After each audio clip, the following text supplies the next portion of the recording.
Mtu amefanya mashortcut hapa nini akaenda kapata kazi kubwa ikapotea.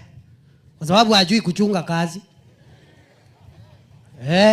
Hajui unapewa kazi kubwa alafu unafukuzwa kama mjinga. Niseme. Mimi fireman saa hii kwa mapenzi ya Mungu mimi ni naibu wa rais wa Jamhuri ya Kenya.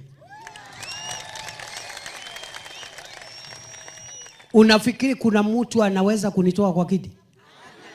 Ati mimi nifukuzwe kama mjinga? Ati Kenya nzima ikusanyike na inifukuze kwa kiti mimi nikiwa hapa? It's not possible. Haiwezekani. Mimi nitajitetea. Mimi siwezi fukuzwa. Mimi nitajitetea, my friend. Hey.